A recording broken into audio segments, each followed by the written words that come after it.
오늘 우리에게 주시는 하나님의 말씀은 로마서 11장 13절에서 24절까지의 말씀입니다. 내가 이방인인 너희에게 말하노라. 내가 이방인의 사도인 만큼 내 직분을 영광스럽게 여기노니 이는 혹 내 고륙을 아무쪼록 시기하게 하여 그들 중에서 얼마를 구원하려 함이라. 그들을 버리는 것이 세상의 화목이 되거든 그 받아들이는 것이 죽은 자 가운데서 살아나는 것이 아니면 무엇이리요. 제사하는 처음 익은 곡식가루가 거룩한즉 떡덩이도 그러하고 뿌리가 거룩한즉 가지도 그러하니라. 또한 가지 얼마가 꺾이었는데 돌 감람나무인 내가 그들 중에 젖붙임이 되어 참 감람나무 뿌리의 진액을 함께 받는 자가 되었은즉 그 가지들을 향하여 자랑하지 말라. 자랑할지라도 내가 뿌리를 보전하는 것이 아니요 뿌리가 너를 보전하는 것이니라. 그러면 내 말이 가지들이 꺾인 것은 나로 젖붙임을 받게 하려 함이라 하리니 옳도다. 그들은 믿지 아니함으로 꺾이고 너는 믿음으로 섰느니라. 높은 마음을 품지 말고 도리어 두려워하라. 하나님이 원 가지들도 아끼지 아니하셨은즉 너도 아끼지 아니하시리라. 그러므로 하나님의 인자하심과 준엄하심을 보라. 넘어지는 자들에게는 준엄하심이 있으니 너희가 만일 하나님의 인자하심에 머물러 있으면 그 인자가 너희에게 있으리라. 그렇지 않으면 너도 찍히는 바 되리라. 그들도 믿지 아니하는데 머무르지 아니하면 젖붙임을 받으리니 이는 그들을 젖붙이실 능력이 하나님께 있음이라. 내가 원 돌 감람나무에서 찍힘을 받고 본성을 거슬러 좋은 감람나무에 젖붙임을 받았으니 원 가지인 이 사람들이야 얼마나 더 자기 감람나무에 젖붙이심을 받으랴. 아멘. 로마서는 구원에 관한 내용을 기록하고 있는 책입니다.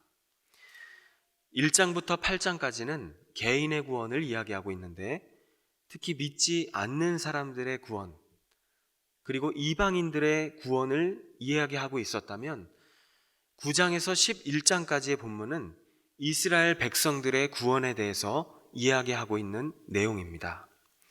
사도 바울은 로마서 11장에서 이스라엘의 구원을 구원의 절정이라고 이야기하고 있습니다. 모든 이방인들에게 복음이 다 전해지고 나서 그리고 유대인들에게까지 복음이 전해졌다. 그것이 의미하는 것은 결국 모든 사람들에게 복음이 전해졌다는 것을 의미하기도 합니다.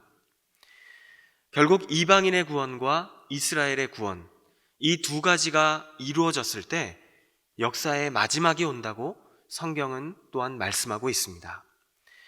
어떤 분의 설명을 보니까 영적으로 또 선교적으로 이스라엘과 이방인들의 관계를 이 자물쇠와 열쇠 관계로 설명하는 내용을 본 적이 있습니다. 이방인을 자물쇠로 본다면 이스라엘은 열쇠라는 것입니다. 그러니까 마치 열쇠를 가지고 자물쇠를 여는 것처럼 이스라엘의 구원은 결국 이방인들의 구원으로 이어지고 있다는 것을 이렇게 설명하고 있는 것입니다. 엄밀히 말하면 여기에 앉아있는 오늘 우리도 유대인들에게 복음을 들은 것이나 다름이 없는 것이죠.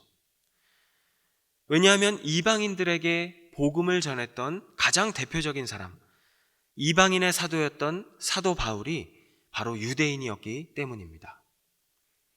하나님은 이방인을 구원하시기 위해서 이스라엘을 실족하게 하시고 실패하게 하시고 결국 이스라엘의 실패 때문에 우리와 같은 이방인들에게도 구원의 기회가 온 것이라고 말씀하고 있습니다. 오늘 본문 13절과 14절은 이렇게 말씀합니다. 내가 이방인인 너희에게 말하노라. 내가 이방인의 사도인 만큼 내 직분을 영광스럽게 여기노니 이는 혹 내 고륙을 아무쪼록 시기하게 하여 그들 중에서 얼마를 구원하려 함이라. 바울은 가는 곳마다 유대인들이 모여있는 회당을 가장 먼저 방문했습니다. 사도행전에 보면 아주 자주 등장하는 장면이죠. 그런데 회당에 가서 복음을 전했을 때 정말 많은 유대인들이 믿지 않았습니다. 대부분의 유대인들이 믿지 않았고 이 복음이 어디로 흘러갔는가 하면 복음이 이 사도 바울이 복음을 전하는 것을 옆에서 구경했던 이방인들의 귀에 들리게 되면서 예수를 이방인들이 믿는 일들이 일어나기 시작하는 것입니다.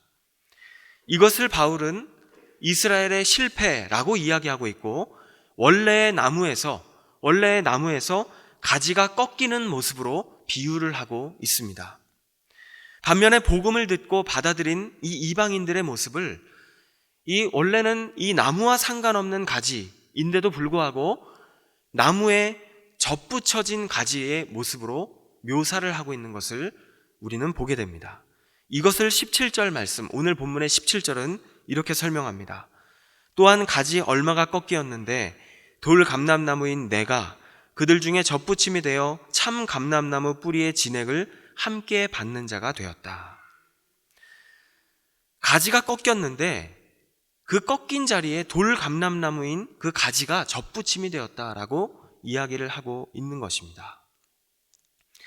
바울은 이방인들에게 복음을 전하는 귀한 사역을 감당하면서도 자신의 동족이었던 이 유대인들이 몇 사람이라도 구원을 받았으면 좋겠다, 이런 고백을 성경 곳곳에서 간절히 소망하고 있는 것을 우리는 보게 됩니다.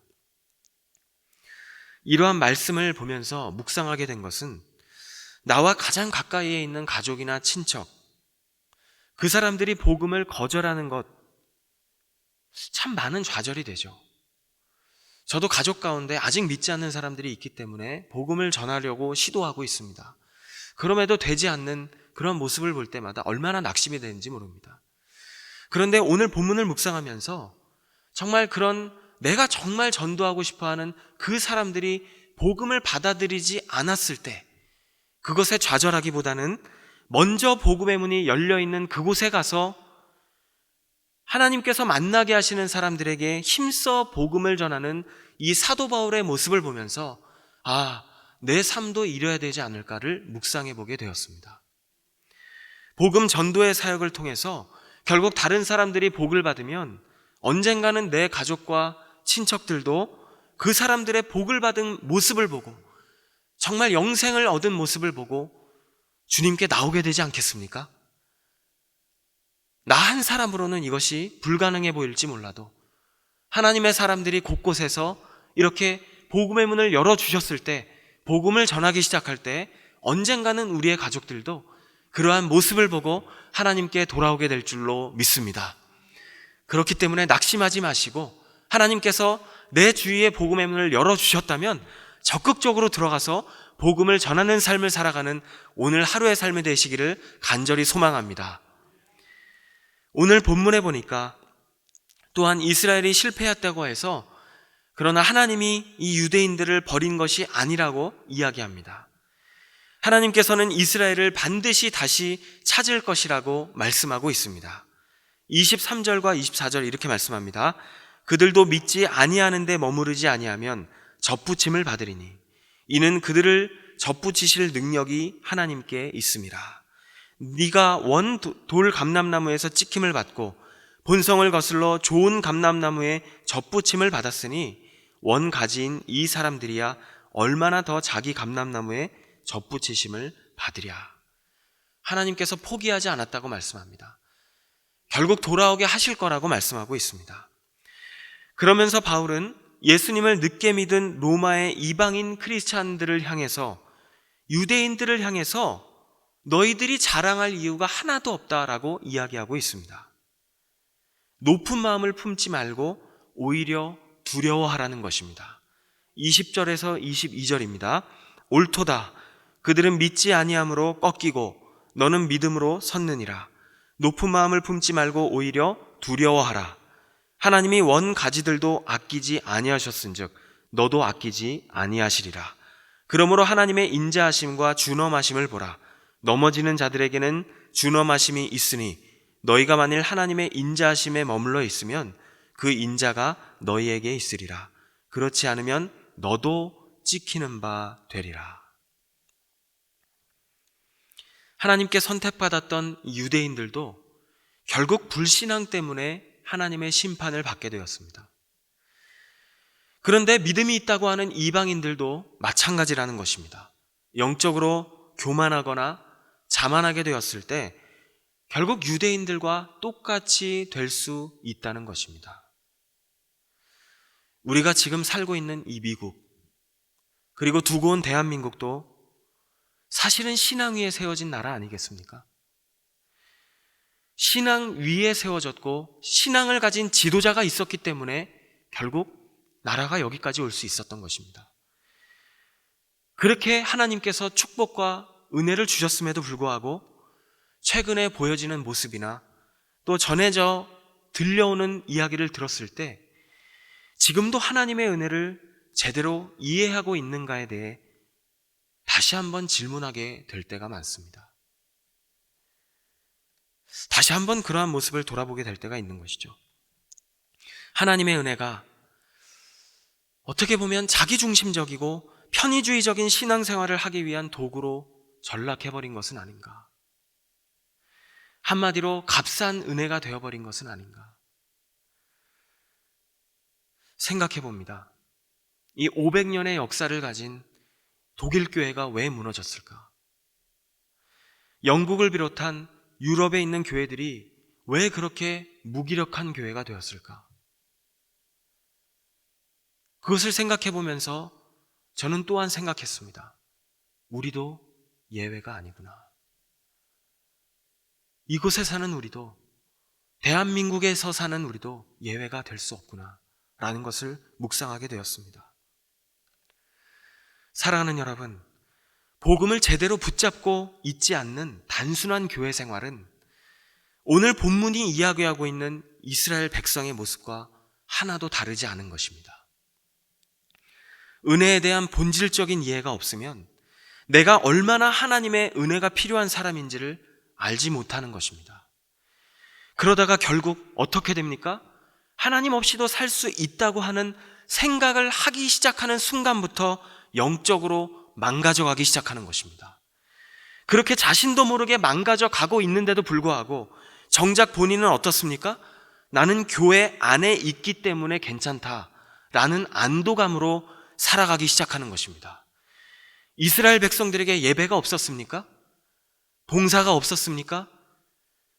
아마 이스라엘 공동체 안에 있는 사역자들도 나름대로 바빴을 거예요. 그런데 오늘 성경은 그러한 이스라엘 백성들을 향해서 뭐라고 표현하고 있습니까?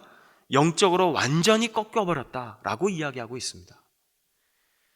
오늘 본문에서 사도 바울은 마치 냄비 안에 들어있는 개구리처럼, 서서히 끓고 있는 그 냄비 안에 들어있는 개구리처럼 자신이 점점 죽어가고 있는 것도 모른 채 서서히 영적으로 죽어가고 있는 것은 아닌지 우리를 향해서 늘 점검하고 돌아봐야 할 것을 이야기하고 있는 것입니다.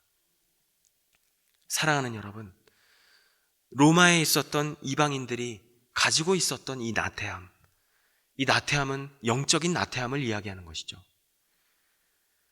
이 영적인 나태함이 나에게 있는지 하나님 앞에서 늘 점검해 보시기를 간절히 소망합니다.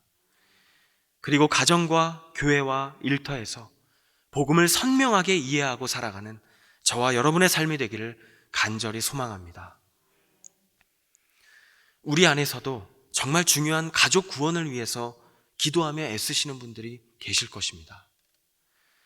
나와 가장 가까이에 있는 가족들이나 친척들, 그들이 복음을 거절했다고 해서 좌절하지 마시고 하나님께서 다른 사람에게 또 나에게 만나게 하시는 다른 사람들에게 복음을 전할 기회의 문을 열어주셨다면 그 사람에게 가셔서 힘써 복음을 전할 수 있는 우리의 삶이 될 수 있기를 간절히 소망합니다. 그렇게 우리가 살아가기 시작할 때 하나님의 시간에 하나님의 방법으로 언젠가는 내 가족과 친척들도 누군가의 전도를 통해 또 크리스찬의 모습을 통해서 예수 믿고 축복을 누리는 그러한 삶을 살게 될 줄로 믿습니다. 정말 믿으십니까? 그렇게 믿는 사람들에게 하나님의 은혜가 임할 줄로 믿습니다.